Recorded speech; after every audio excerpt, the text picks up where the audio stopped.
The Minute Thief by Tina Anton. Part 2. The Timekeeper's Legacy.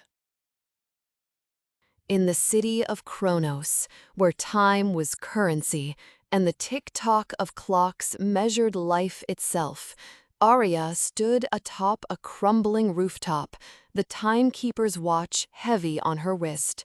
Its delicate gears pulsed faintly, a reminder of the power she now wielded and the sacrifice that had forged her path.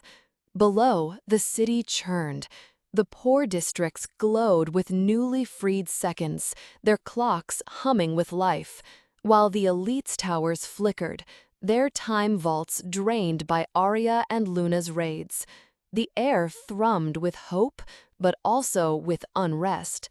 The wealthy whispered of rebellion, and the shadows seemed to tick with a new, ominous rhythm.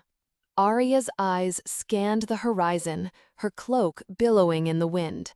The watch's power coursed through her, bending time's edges, letting her glimpse moments yet to come, fractured images of chaos, clocks spinning wildly, and a figure cloaked in shadow.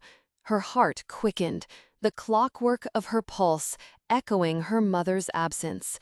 She had given up everything to restore time's balance, but the weight of her choice lingered, a ghost in every tick. Luna emerged from the stairwell, her green eyes catching the dim light. "We did it, Aria," she said, her voice low but vibrant. "The people have time again. They're calling you the Minute Thief." Her mischievous smile faltered as she glanced at the watch. "But the elite won't let this stand. They're hunting us." Aria nodded, her fingers tracing the watch's intricate carvings. "Let them come. We'll keep fighting." But her voice trembled, betraying the doubt that gnawed at her. The timekeeper's words echoed, "With great power comes great responsibility." She wondered if she was ready for what lay ahead. The city's clocks chimed in unison, their echo carrying a warning through the cobblestone streets. Aria felt eyes upon her, boring into her skin. She turned, but the rooftop was empty, save for Luna. "We're being watched," she whispered, her breath catching. Luna's eyes narrowed, scanning the shadows. "We need to move." The time vaults were just the beginning. There's a bigger target, the Chronos core, the heart of the city's time flow. If we destroy it, time becomes free for everyone. Aria's heart raced. The Chronos core was a myth, a machine said to control all of Chronos's clocks, hidden deep beneath the timekeeper's tower. "That's suicide," she said, her voice barely above a whisper.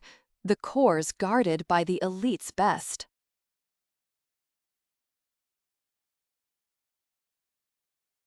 Luna's eyes narrowed, scanning the shadows. "We need to move. The time vaults were just the beginning. There's a bigger target, the Chronos core, the heart of the city's time flow. If we destroy it, time becomes free for everyone." Aria's heart raced.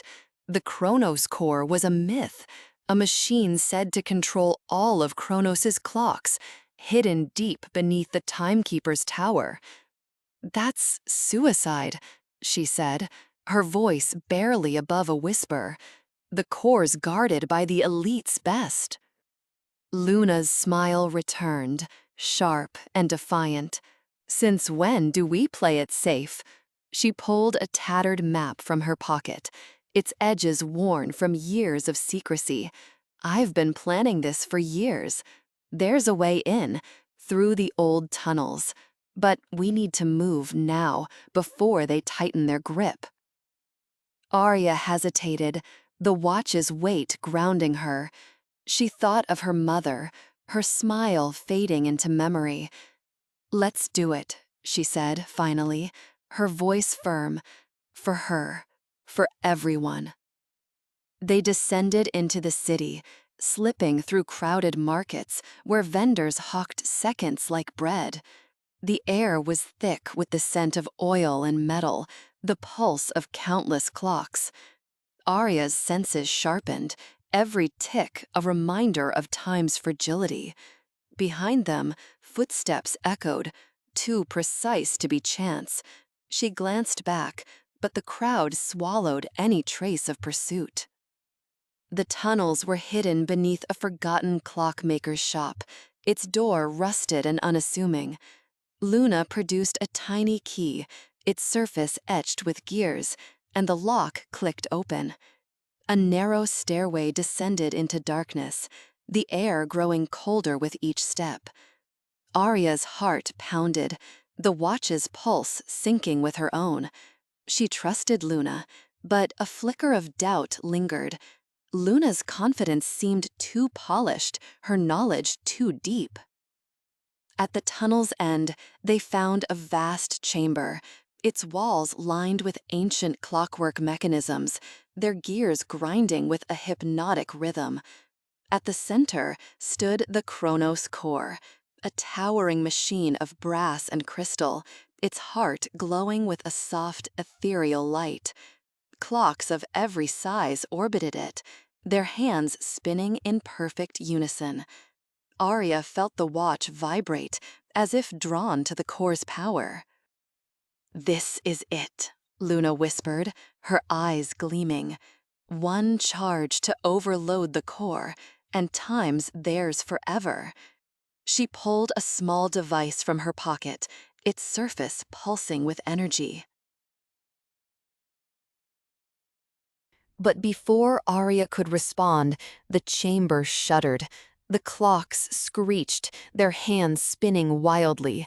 A rift tore open in the air, a jagged wound of light and shadow.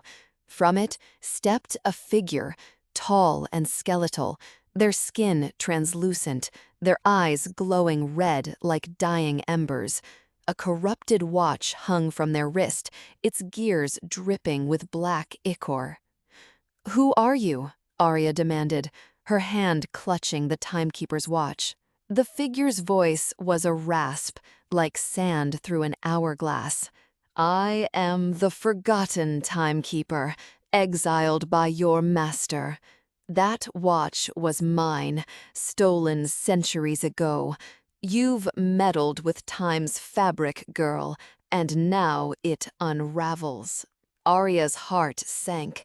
The watch burned against her skin, its gears ticking faster. "You're lying," she said, but her voice wavered. She glanced at Luna, whose face was pale, her eyes darting away. "I told you there were others," Luna admitted, her voice low. "I didn't think they'd find us. Not yet." "You knew?" Aria's voice cracked, betrayal cutting deep. "Why didn't you tell me?" Luna's expression softened, but her eyes were haunted. "I lost my brother to their kind. I thought we could end this before they woke. I was wrong." The Forgotten Timekeeper laughed, a dry, mirthless sound. "You've sparked chaos, minute thief. Time frays at the edges. People age in moments, others freeze in eternity. Give me the watch, and I'll mend it. Refuse, and Chronos falls." Aria's mind reeled. She felt the watch's power surge, showing her glimpses of chaos. Markets collapsing, clocks exploding, citizens screaming as time warped around them. The Forgotten Timekeeper raised their hand, and the chamber shook, gears falling like rain. "Choose," they hissed. Luna grabbed Aria's arm. "Don't listen. They'll destroy everything to remake time in their image." But Aria's doubt grew. The timekeeper's warning echoed. Time is a delicate balance. Had her actions, her raves, her sacrifice, tipped it? She closed her eyes, her mother's face flickering in her mind. "I didn't mean for this," she whispered. The Forgotten Timekeeper stepped closer, their watch pulsing with dark energy. "You're a child playing with eternity. Give it to me, and I'll spare your city. Aria's fingers tightened around the watch. She felt its power, its connection to the Chronos core. An idea sparked. Luna, she whispered, can we sync the watches to the core?